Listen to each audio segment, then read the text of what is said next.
Assalamualaikum warahmatullahi wabarakatuh.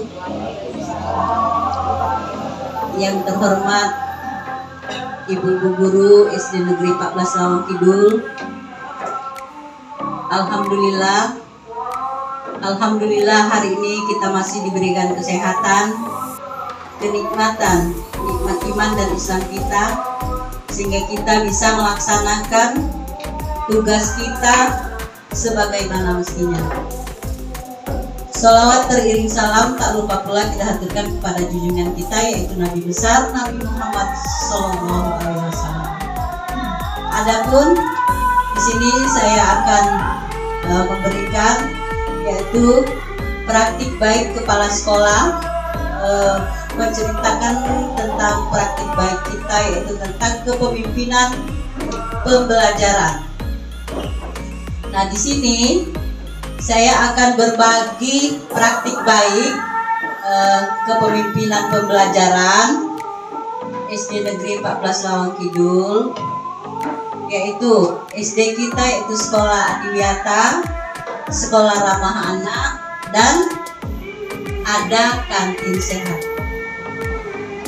Dalam mewujudkan itu semua, SD Negeri 14 Lawang Kidul mempunyai atau memiliki visi dan misi, yaitu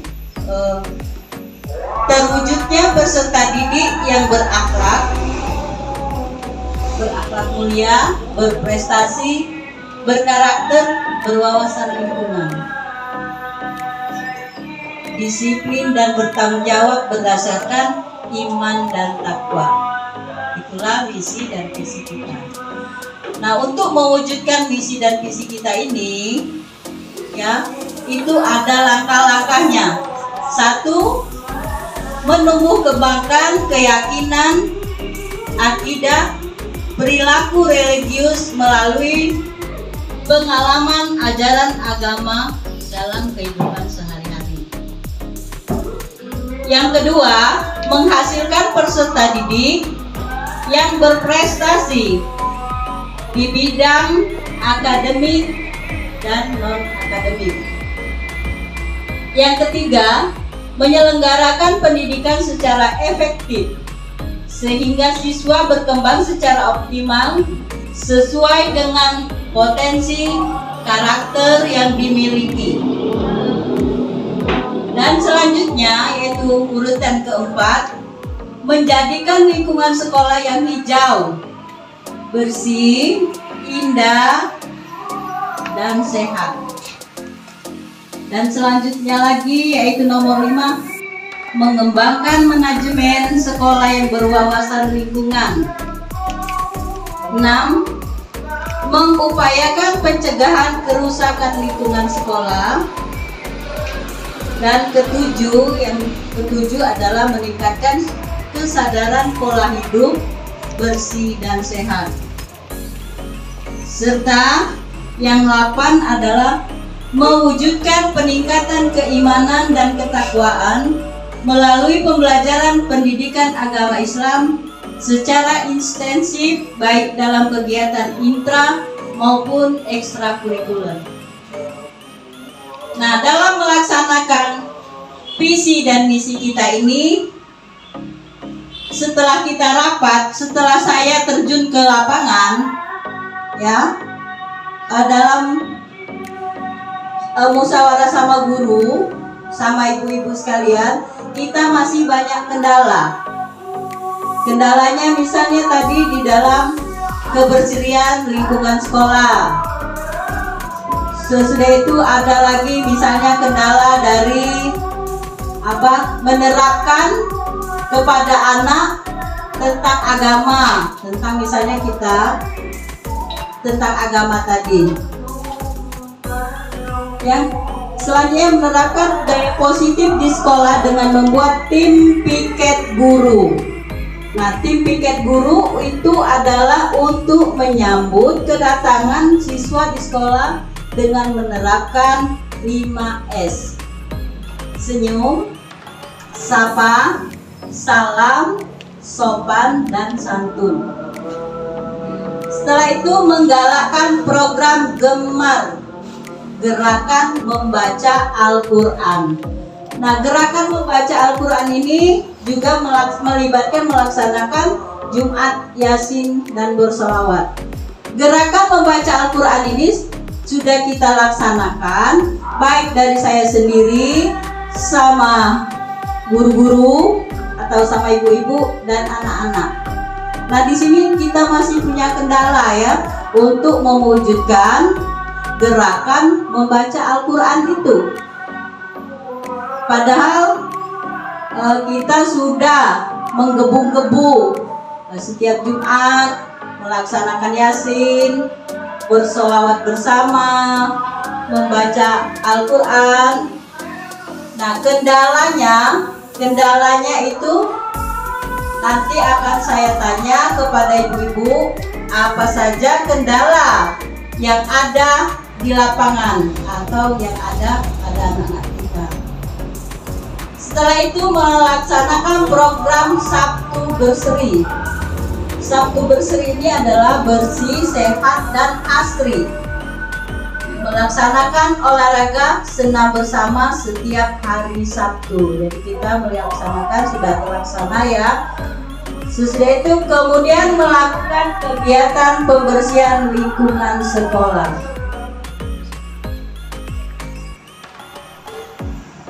Nah, yang tadi misi dan visi tadi sebelum kita membuat atau di forum komunitas belajar kita, apakah dalam melaksanakan misi visi kita itu ibu-ibu ada kendala atau tidak?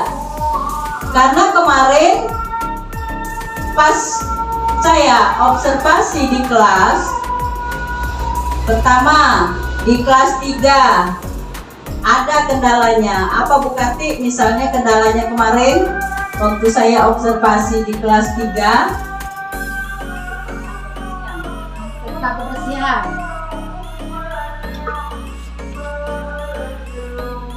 Kendalanya di kelas 3 yaitu menerapkan tentang kebersihan buang sampah pada tempatnya. Tidak pada tempatnya.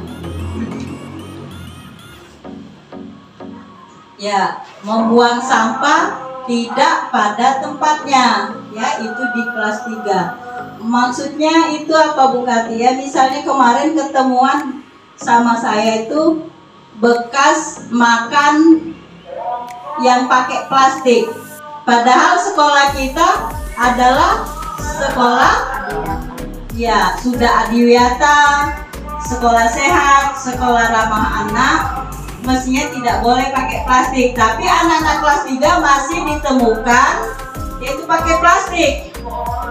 Kendalanya itu ya, untuk supaya dia tidak memakai plastik lagi, kita sediakan yaitu cangkir. Kalau untuk minum, cangkir di kelas, sudah tuh mangkok kalau dia untuk makan.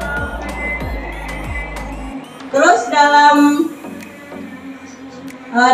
misalnya dalam tadi kebersihan ya, dalam kita gemar membaca Al-Quran tadi, baik dari saya itu harus baca Al-Quran, ibu guru, terus anak-anaknya. Nah, kendala dalam mengajarkan anak membaca Al-Quran itu apakah ada kendala dia dalam membaca Al-Quran tadi?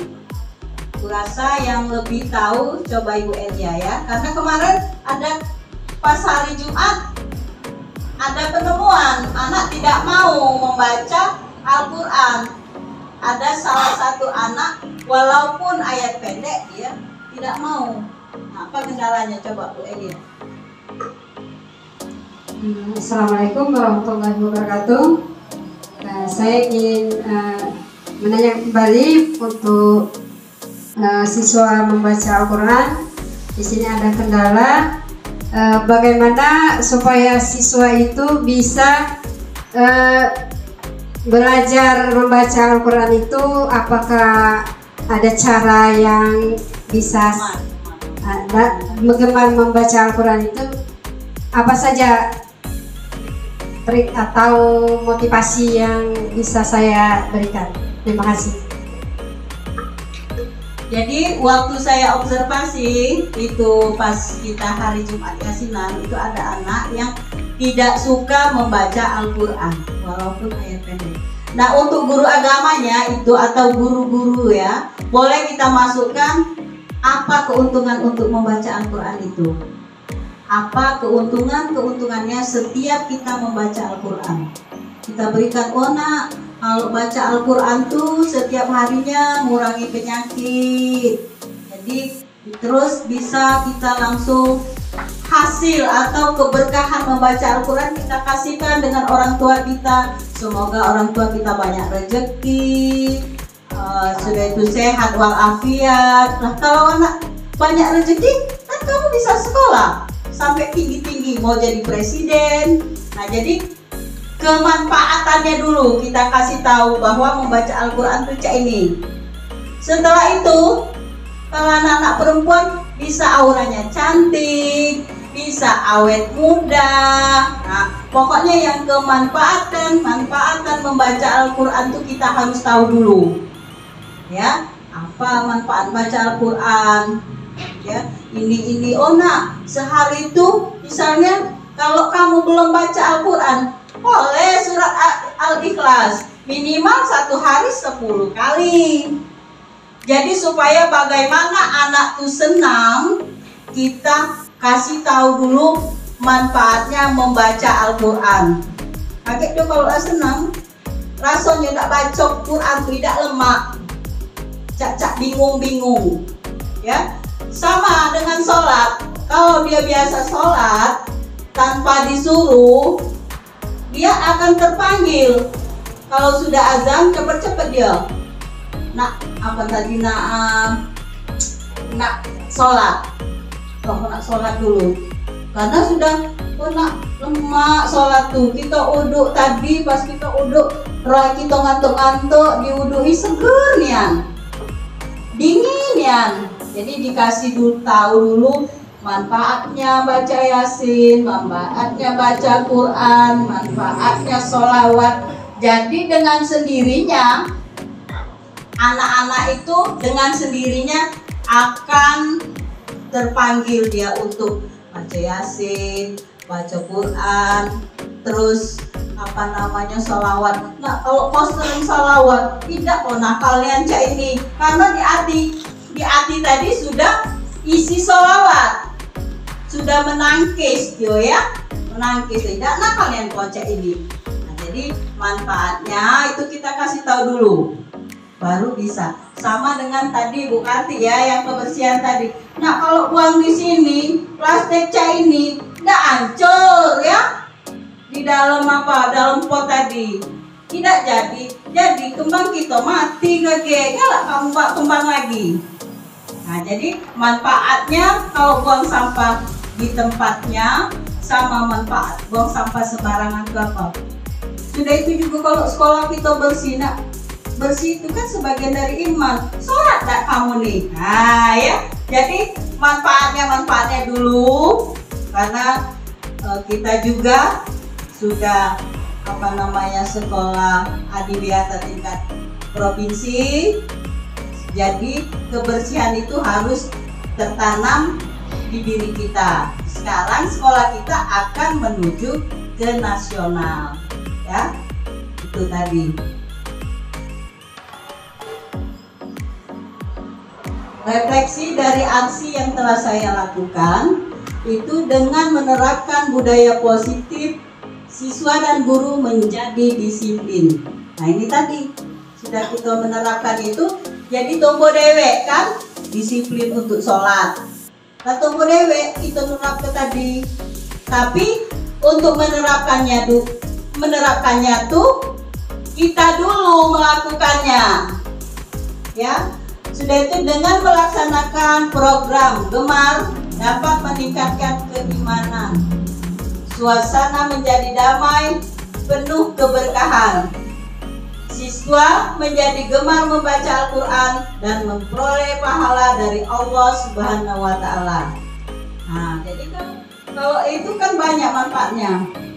Dengan melaksanakan Sabtu berseri, lingkungan menjadi bersih, hijau, dan asri, ya, serta badan menjadi bugar sehingga lebih bersemangat mengikuti pembelajaran.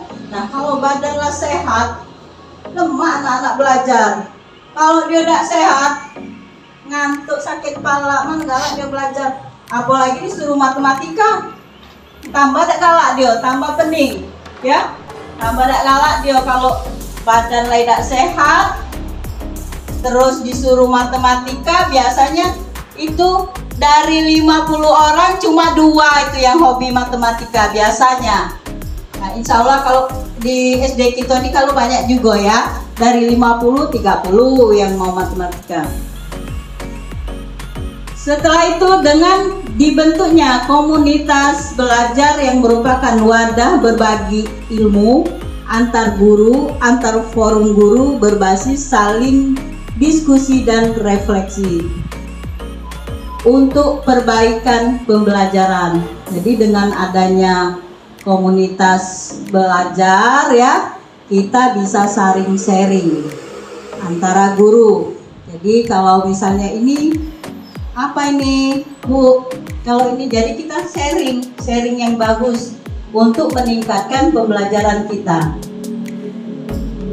Revolusi ulang untuk melakukan perubahan dalam kegiatan pembelajaran mengajar agar siswa bisa mendapatkan pembelajaran yang lebih bervariatif dan lebih menyenangkan sesuai konsep merdeka belajar, sehingga menghasilkan kualitas sekolah yang unggul baik dalam bidang akademik maupun non-akademik, dan dapat terwujudnya siswa yang memiliki karakter sesuai dengan profil pelajar Pancasila. Melakukan supervisi pembelajaran di setiap kelas. Ya, nah, sudah melakukan supervisi di setiap kelas. Tadi sudah ada kendala-kendalanya.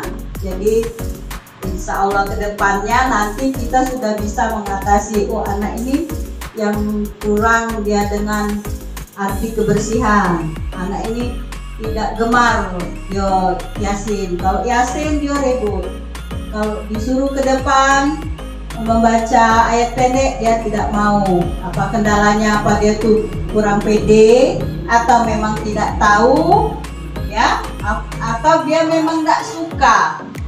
Jadi itu baik guru agama, baik guru kelasnya, kita cari solusi sama-sama di dalam forum kita kan ada ya.